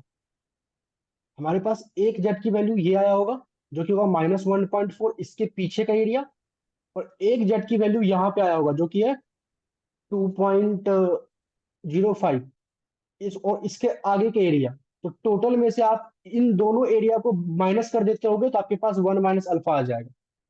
सबने ऐसे ही किया है। Yes sir. बता दो, 1 - 1.4 के पीछे का एरिया कितना है? किसी ने सॉल्व जीरो किया तो point zero eight zero eight 0.0808 0.0808, और 2.05 से आगे का एरिया 0.0202। 0202। तो आई थिंक कहने का मतलब इन दोनों को जब ऐड करेंगे तो 0.10 आ जाएगा, 10% ना। Yes sir. तो 1 - अल्फा ये 90% आ जाएगा। क्लियर अंकित? यस। तो जब भी ऐसे आए तो मतलब एक डायग्राम बना लो, डायग्राम बना लोगे तो फिर समझ में क्लियर आ जाएगा करना क्या एक्चुअली। तो और दूसरे पार्ट में आपको टी का यूज करना है, टी टेबल का, सर सेम इसी तरीके से। यस। सर जो यहाँ पे -1.4 है, सर ये जेड अल्फा बाई 2 की वैल्यू है फिर जेड अल्फा की? ये जो -1.4 है ना, ये जेड अल्फा बाय 2 हो या जेड क्या कहते हैं अल्फा हो, उससे मुझे लेना देना नहीं, क्योंकि ये और ये दोनों अलग अलग टर्म्स गिवन है। तो मैं जब जेड का टेबल चेक करता हूँ तो मैं क्या करता हूँ, -1 और 0.04। तो इसको चेक करने के लिए मेरे को ये नहीं चाहिए कि मैं अल्फा बाय 2 देख रहा हूँ या अल्फा देख रहा हूँ। अल्फा बाय 2 अल्फा जब एरिया ना, लेकिन एरिया मतलब एरिया से जब मेरे को जेड निकालना है तब मैं अल्फा बाय 2 या अल्फा को देखूंगा कि मेरे पेपर में क्या लगेगा। लेकिन मेरे को आज जेड सीधा गिवन है और इस जेड से मेरे को एरिया निकालना है, तो अल्फा हो या अल्फा बाय 2 मुझे उससे क्या लेना देना। समझ ओके रहे हो? सर। मतलब आपके पास ये जेड की वैल्यू गिवन है और इस जेड के क्रॉसपॉन्ड में आपको एरिया निकालना है, तो आप सिंपली टेबल ओपन करोगे और -1 और 0.04 के क्रॉसपॉन्ड में जो भी वैल्यू होगा वो आप यहाँ पे लिख दोगे। इससे पीछे का सम टोटल इतना होगा। सिमिलरली 2.05 के पीछे का एरिया दे रखा होगा, उसके आगे का लिखोगे, उसके आगे का सम टोटल इतना होगा, 1 में से माइनस कर दोगे तो यहाँ पे हमारे पास अल्फा बाय 2 होगा या अल्फा होगा, ये हमारे लिए कोई रिक्वायरमेंट नहीं है इसकी। Clear Preeti? Yes sir. Similarly जब कॉन्फिडेंस लेवल निकल जाएगा तो आई थिंक आप लोग बाकी डब्ल्यू विथ भी निकाल लिए होंगे। बेसिकली आपको यही निकालना है ओनली ये। तो आई थिंक क्वेश्चन नंबर 16 में आप किसी को डाउट नहीं होगा। No sir sir. विथ की 0 पॉइंट मतलब जो भी आंसर आ रहा है सिग्मा के टर्म्स में ही छोड़ देना। सिग्मा के टर्म्स में? अच्छा ये आंसर, नहीं नहीं, आपको ना इसको सॉल्व भी नहीं करना, बस वो आपको बोला था ये चीज को देखकर आप ना ये बताओ कि कॉन्फिडेंस लेवल क्या है आप। नो नो आपका सर विथ जो। हाँ हाँ, विथ में ऐसे छोड़ देंगे। Okay sir. तो किसके बाद हम लोग आते हैं क्वेश्चन नंबर 17। क्वेश्चन नंबर 17 हो गया सबसे, वही अभी जो कराया था वो सेम उसी तरीके से है। पहले बात में आपको वही मेथड ऑफ मूवमेंट से सॉल्व करना है और दूसरे पार्ट में नॉर्मली 1 + 3 + 5 डिवाइडेड बाई 3 करना है। क्वेश्चन नंबर 17 किसी को डाउट ही नहीं है। पहले में मेथड ऑफ मोमेंट निकालना है और दूसरे पार्ट में जो पॉइंट एस्टिमेटर होता है वो यही होता है, 1 + 3 + 5 अपॉन में 3। ये जो आएगा इसी को हम लोग बोल देते हैं पॉपुलेशन पैरामीटर, इसी को बोलते हैं point estimator.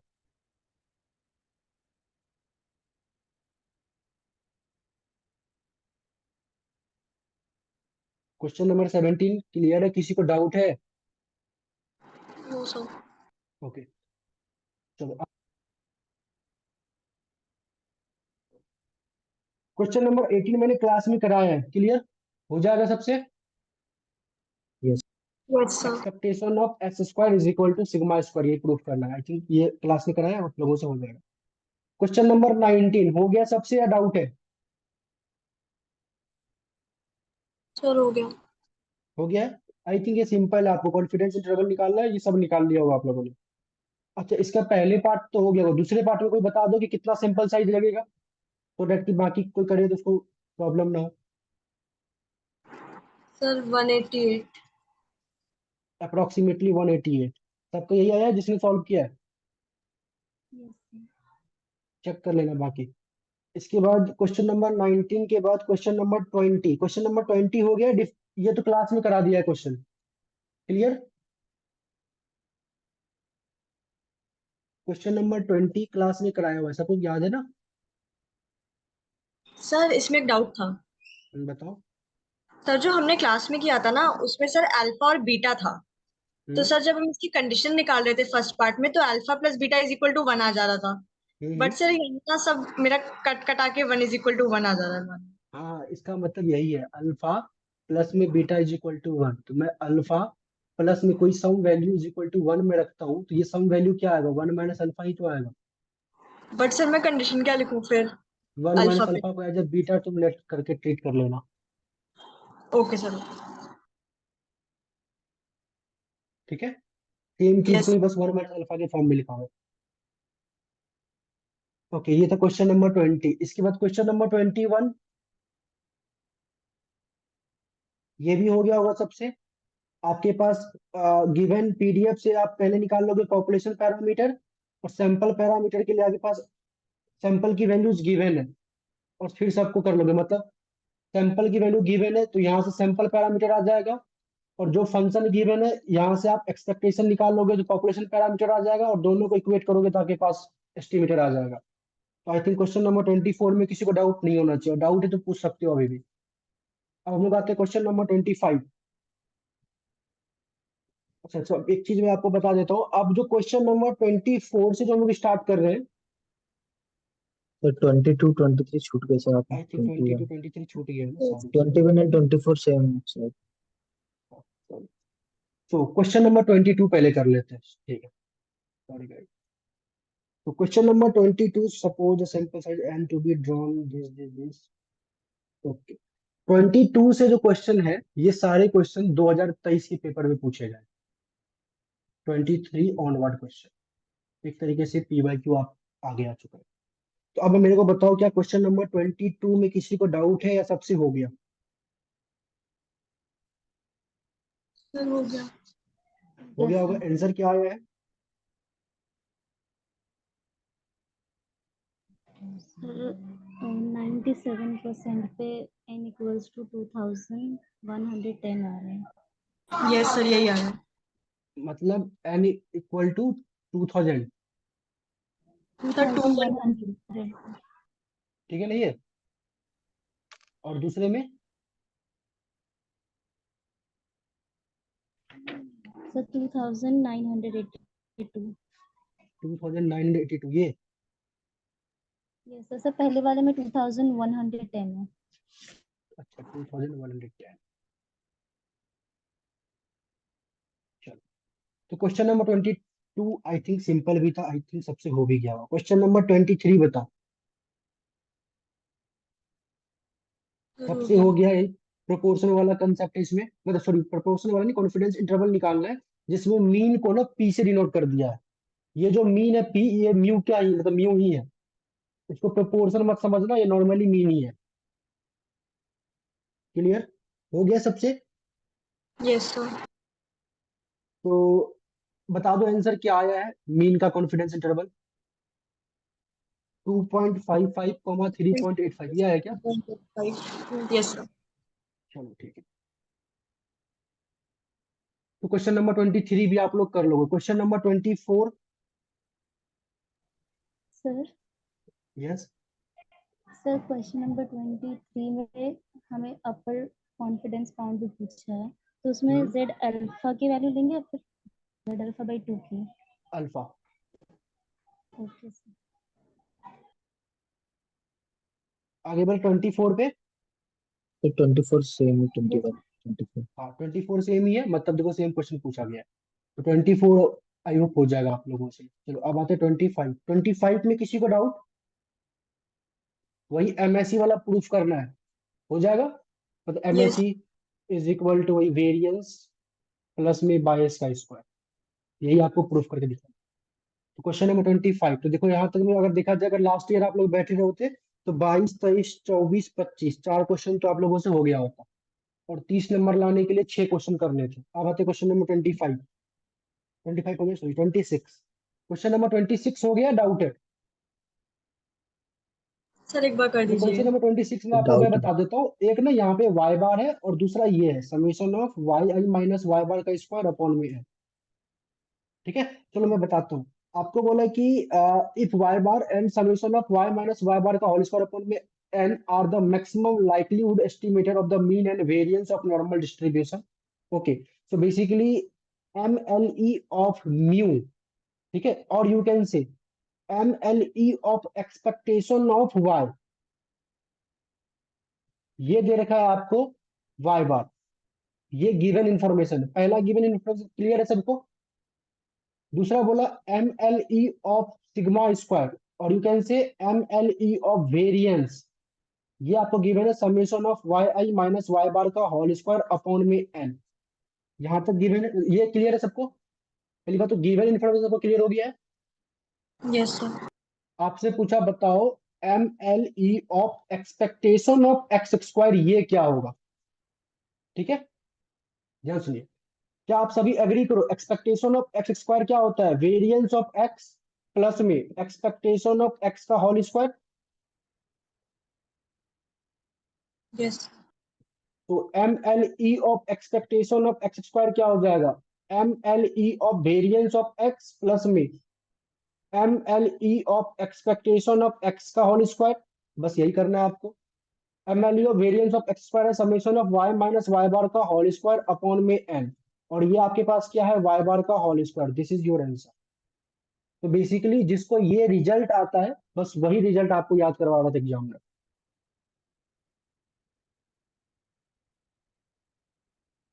Clear? Yes sir.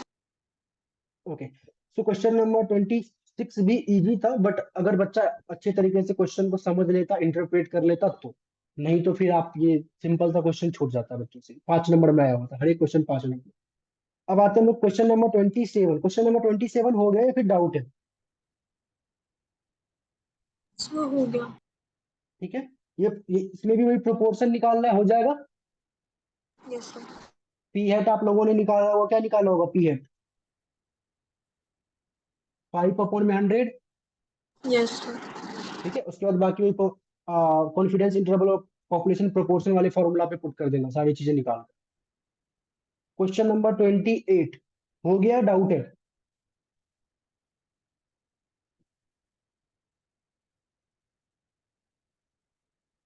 Expectation of x आई आपको दे रखा है म्यू, वेरिएंस ऑफ एक्स आई आपको दे रखा है सिग्मा स्क्वायर, एक एस्टिमेटर है वाई हैट, और वाई हैट जो है वो ये है समेशन ऑफ एक्स आई का स्क्वायर अपॉन में n-10।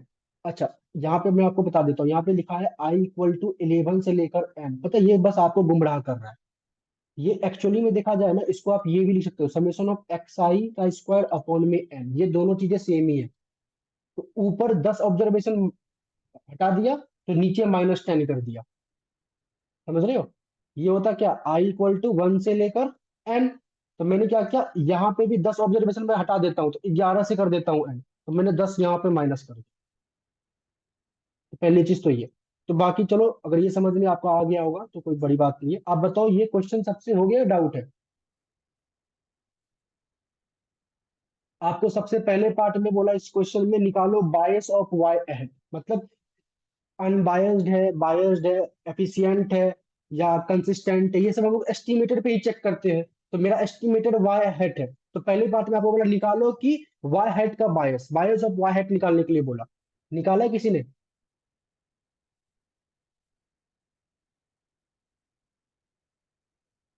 तो ये जिसने ट्राई किया हो सॉल्व करने का इस क्वेश्चन को? Sir, n mu upon n -10 का क्या है?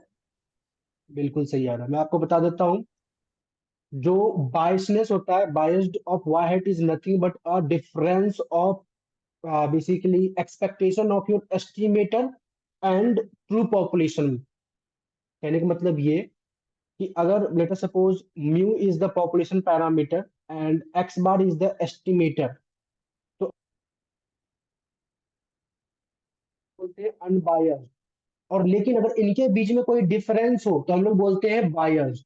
तो biased of y hat is nothing but expectation of estimator minus में म्यू, मतलब इनके बीच का difference, difference of basically expectation of your estimator and true population mean. और ट्रू पॉपुलेशन मीन मेरा ये है। क्लियर है सबको? Yes sir. अब ध्यान से देखो, तो हमारे पास म्यू तो ठीक है, एक्सपेक्टेशन ऑफ वाई हैट हम लोग निकाल सकते हैं यहां से। जब एक्सपेक्टेशन ऑफ यहां से हम लोग वाई हैट निकालेंगे तो क्या आएगा, 1 अपॉन में n-10 को कॉमन बाहर ले लो, समेशन ऑफ यहां से लिखेंगे एक्सपेक्टेशन ऑफ एक्स स्क्वायर। अच्छा, ये फिर वही बात हो जाएगी ना यहाँ पे, बेसिकली अगर देखा जाए तो समीशन ऑफ, इसको लिख सकते हैं हम लोग वेरिएंस ऑफ एक्स प्लस में एक्सपेक्टेशन ऑफ एक्स का होल स्क्वायर सर अपॉन में एक्साई n माइनस स्क्वायर नहीं है उसमें। एक्स आई स्क्वायर ना। सर एक्साई का स्क्वायर नहीं है क्वेश्चन में। नो, अच्छा सिंपल नहीं, एक्साई लिखा है। सिंपल एक्स आई है। 1 सेकेंड, ओके सॉरी।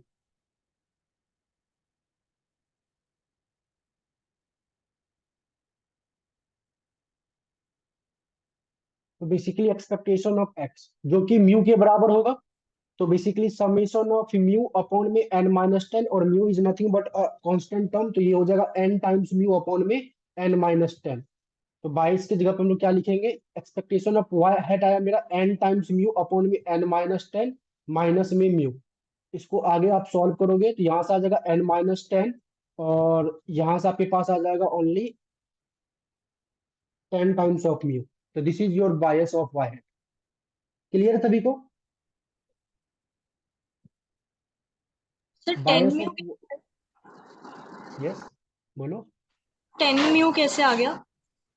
ये एलसीएम सॉल्व नहीं करोगे, ये 10 भी तो म्यू से मल्टीप्लाई होगा। Okay sir, okay sir. चलो, अब इसके बाद दूसरे पार्ट में आपको बोला क्या, तो वेरिएंस ऑफ वाई हैट निकालने के लिए, वेरिएंस ऑफ वाई हैट का मतलब क्या है कि basically summation of variance of x i upon में n-10 का होल स्क्वायर। चलो मैं अच्छे से कर देता हूँ यार, फालतू में आप लोग फिर कंफ्यूज हो जाओगे। चलो, हमारे पास क्या है, y i hat is equal to summation of x i upon में n-10। मुझे वेरिएंस लगाना है both side, variance of y i equal to, जो चीज कांस्टेंट बाहर आता है उसका स्क्वायर बाहर आता है, तो 1 माइनस इसका स्क्वायर बाहर आ जाएगा, summation of variance of x i. तो variance of y i hat is equal to, ये हो जाएगा basically variance of x x i का स्क्वायर मतलब summation of sigma square upon में n-10 का whole square, which is n times sigma square upon में n-10 का whole square. This is the variance of y i hat. Clear? Yes sir. क्योंकि variance of x आपके पास sigma square given है question में, तो वहां sigma square मैंने लिख दिया, और सिग्मा स्क्वायर भी एक सिंगल फिगर होता है, तो उसका मतलब समेशन n टाइम्स कांस्टेंट होगा। अब आते हैं तीसरे नंबर में। तीसरे नंबर में आपको बोला एमएससी फाइंड आउट करो। एमएससी क्या होता है, variance of y i hat minus में बायस का square, bias of y i hat का स्क्वायर। तो variance of y i hat क्या आपके पास आया है, n times sigma square upon में n-10 का होल स्क्वायर। और ये क्या आया है आपके पास, तो 10 टाइम्स म्यू अपॉन में n-10 का होल स्क्वायर। इसको सॉल्व करोगे तो यहाँ से n times sigma square upon में n-10 का होल स्क्वायर, यहाँ से 100 म्यू का स्क्वायर अपॉन में n-10 का स्क्वायर। थोड़ा और सिंप्लीफाई करोगे तो आपके पास क्या आ जाएगा, n times sigma square minus में 100 टाइम म्यू स्क्वायर, और whole divided by this n times 10 का होल स्क्वायर। क्लियर है सभी को? Yes sir. तो ये आपके पास क्वेश्चन क्लियर होगा, क्वेश्चन नंबर 28 कंप्लीट। अब आते हैं क्वेश्चन नंबर 29। किसी को डाउट था क्वेश्चन नंबर 28 में? तो डाउट नहीं है, क्वेश्चन नंबर 29 की बात करते हैं। क्वेश्चन नंबर 29 बताओ कि हो गया या फिर डाउट है।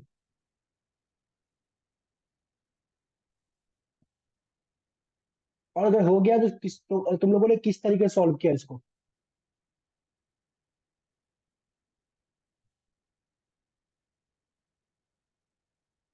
एनीवन, किसी ने क्वेश्चन नंबर 29 किया है। डी डिस्ट्रीब्यूशन यूज होगा इसमें। ओके, और किसी ने ट्राई किया क्वेश्चन नंबर 29।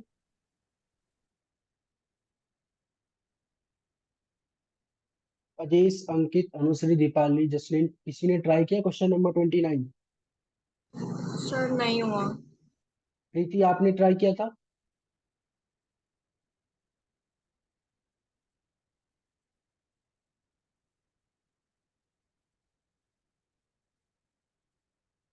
अच्छा, क्वेश्चन नंबर 29 आप लोग पहले समझ गए हो क्या पूछ रहा है। आपसे कॉन्फिडेंस इंटरवल ही मांग रहा है, लेकिन किस चीज का मांग रहा है। Sigma square. Sigma square. और सिग्मा स्क्वायर मतलब पॉपुलेशन वेरिएंस, और वेरिएंस का टेस्टिंग या कॉन्फिडेंस इंटरवल करने के लिए क्या यूज करते हैं हम लोग। या तो काई स्क्वायर डिस्ट्रीब्यूशन या तो एफ डिस्ट्रीब्यूशन।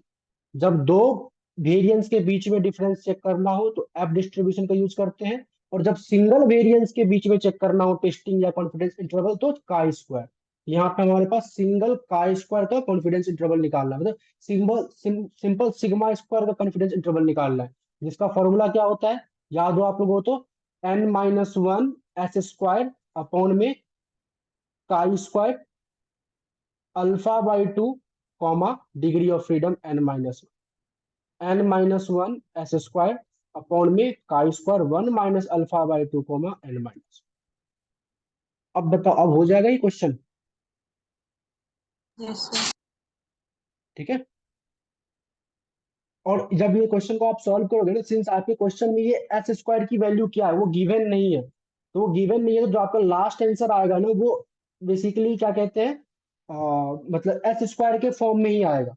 वैसे मैंने अगर सॉल्व किया, मैं आप लोगों को बता दूं, कुछ इस तरीके से आपके पास आएगा लास्ट जब आओगे तो 8 s स्क्वायर, क्योंकि सैंपल साइज 9 है तो 9 - 1 8 होल डिवाइडेड बाय ये आएगा आपके पास वैल्यू 15.507, तो 15.51 कॉमा, इसको सॉल्व करोगे तो 8 s स्क्वायर और यहां से आपके पास आएगा 2.73।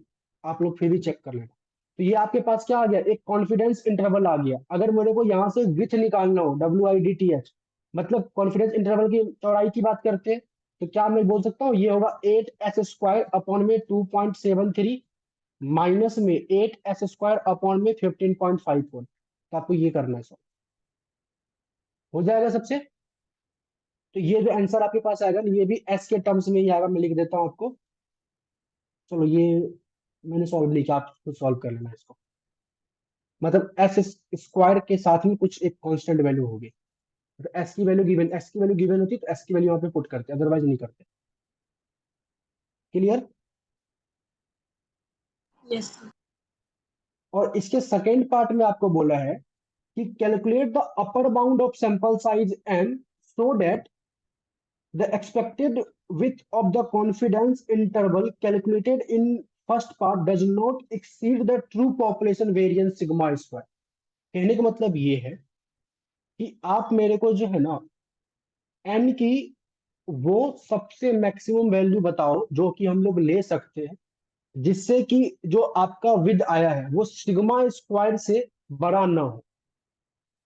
तो ध्यान से सुनो, अगर आप सभी एग्री करो तो कहने का मतलब क्वेश्चन क्या बोल रहा है, जो आपका विद हो वो क्या होना चाहिए, not exceed true population variance sigma square. तो ये जो W है ये less than equal to sigma square. Okay, अगर आप सभी एग्री करो तो ये W मेरे पास कैसे आया है, W मेरे पास जो आया है वो मैंने क्या किया, बड़े वाले टर्म से छोटे वाले टर्म को माइनस किया है। क्लियर। और बड़ा वाला टर्म कैसे आया था मेरे पास, बड़ा वाला टर्म मतलब ये है बड़ा, ये मतलब बिग टर्म, ये है स्मॉल टर्म। तो अगर आप सभी एग्री करो तो क्या मैं यहां से लिख सकता हूँ n-1 s स्क्वायर,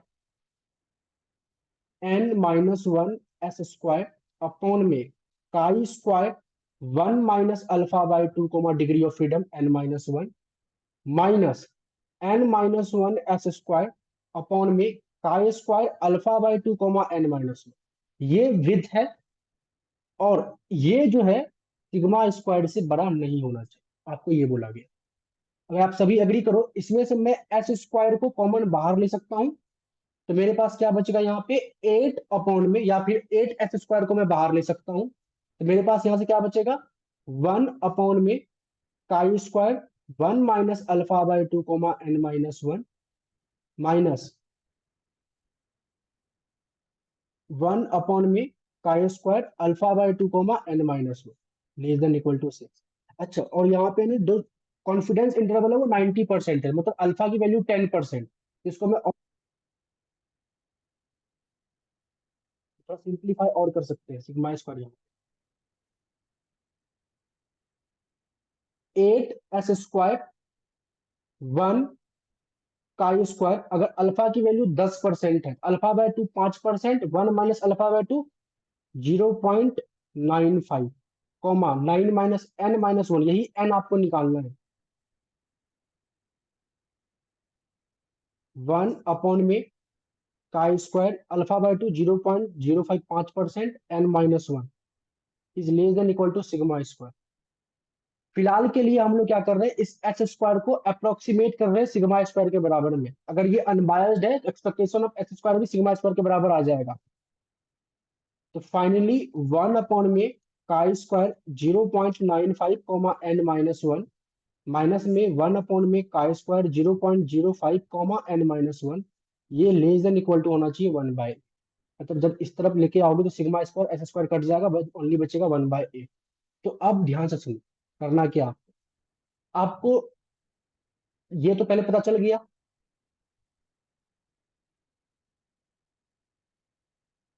यस प्रीति, मैं शेयर कर दूंगा पीडीएफ। सबको स्क्रीन विजिबल है? Yes sir. ओके, तो ध्यान रखो। अब आपको ध्यान से, इसमें क्या सब चीजें मिल चुकी है आपको, यहाँ पे एरिया पता है, काई स्क्वायर आपको टेबल देखना है और एन निकालना है। अब यहाँ पे hidden and trial method use होगा, मतलब अगर ये क्वेश्चन पेपर में आपके पास आता है तो इसके करॉस्पॉन्ड में एन की कई सारी वैल्यूज होंगी। तो आपको अब हिडन एंड ट्रायल मेथड से डिफरेंट डिफरेंट मतलब टेबल में चेक करना है कि मैं एन का मैक्सिमम क्या वैल्यू ले सकता हूँ, सो दैट कि लेट अस सपोज एक बात बताओ, अगर आपके पास एन पता चल जाए, मान लेते हैं एन इक्वल टू 100, तो क्या आप इसको निकाल लोगे टेबल देखकर? Yes sir. इसको भी निकाल लोगे टेबल देखकर?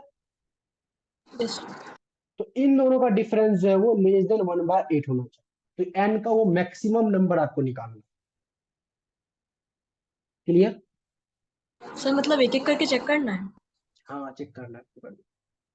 ये लग सबसे, अगर क्वेश्चन पूछता है तो लास्ट में करना, या इसके कोरस्पॉन्ड में कुछ हिंट दे देगा आपको पेपर में टेबल के अकॉर्डिंग। Okay sir. ठीक है, तो ये था क्वेश्चन नंबर 29 का सेकेंड पार्ट और फर्स्ट एंड सेकेंड पार्ट। तो ध्यान रखना कि पॉपुलेशन वेरिएंस में अगर बोले कॉन्फिडेंस इंटरवल निकालने के लिए, या दो वेरिएंस के लिए कॉन्फिडेंस इंटरवल निकालने के लिए, तो उस टाइम पे काई स्क्वायर एंड एफ का यूज होता है। ये सब चीजें माइंड में क्लियर है।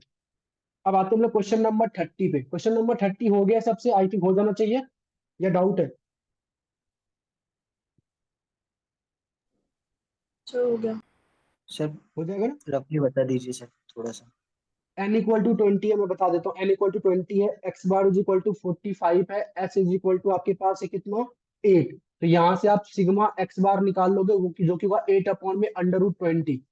ओके, इसके बाद आपको बोला है क्या कि based on the sample data the government want to obtain the estimate of the minimum income earned by worker which cover 99% worker in the population. तो बेसिकली आप लोगों ने ऐसा कर सकते हो,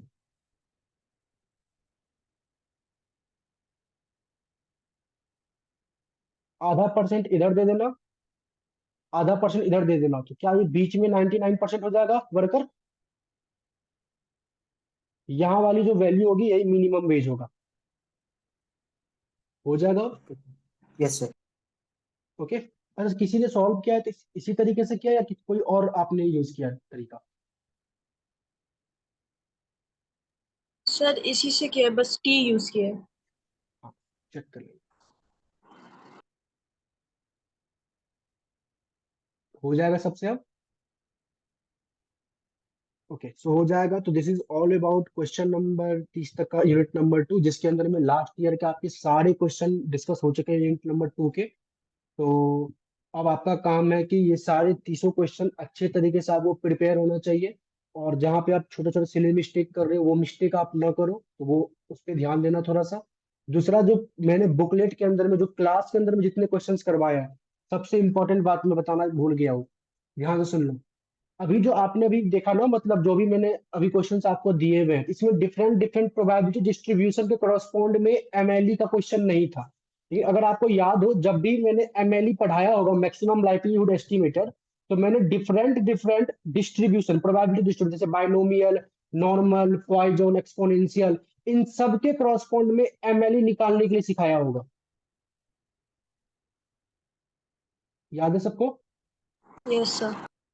सिमिलरली जब मेथड ऑफ मोमेंट हम लोगों ने सीखा होगा, तो यहाँ पे भी डिफरेंट डिफरेंट प्रोबेबिलिटी डिस्ट्रीब्यूशन के करस्पॉन्ड में, मतलब बाइनोमियल, इस सब के करस्पॉन्ड में आपको मेथड ऑफ मोमेंट भी सॉल्व करना सिखाया होगा। याद है? तो यस ये सर। जितना मैंने क्लास के अंदर में कराया है, जितना मैंने बुकलेट में दिया हुआ है, ये आपको आना चाहिए। इसके क्वेश्चंस आपको भले इसमें ना दिखा हो, लेकिन जरूरी नहीं कि पेपर में नहीं आएगा, वो आ सकता है, पूछ सकता है। तो जो क्लास में किए हुए वो तो आना ही चाहिए, वो तो कंपलसरी है, और उसके ऊपर ये आना चाहिए, सो डैट कि आप अच्छा मार्क्स स्कोर कर सको। तो ये चीज आप कर लेना, क्योंकि ये आपको नहीं दिखा होगा इस क्वेश्चन के अंदर में,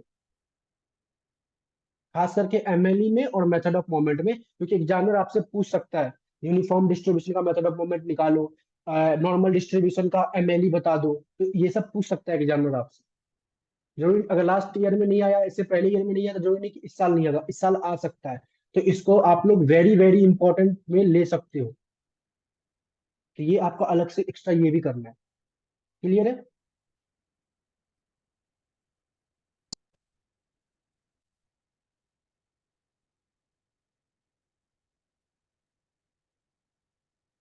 ये समझ में आ गया सबको? Yes sir.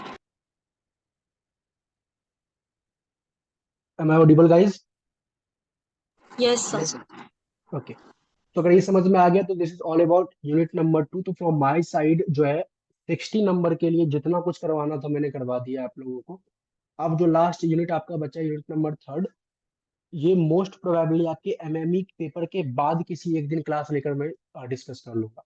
तो फिलहाल के लिए देखा जाए तो 60% सिलेबस, वैसे सिलेबस 100% हो गया, जिसमें 60% का revision, past year exam style, वो कंप्लीट हो चुका है मेरी तरफ से।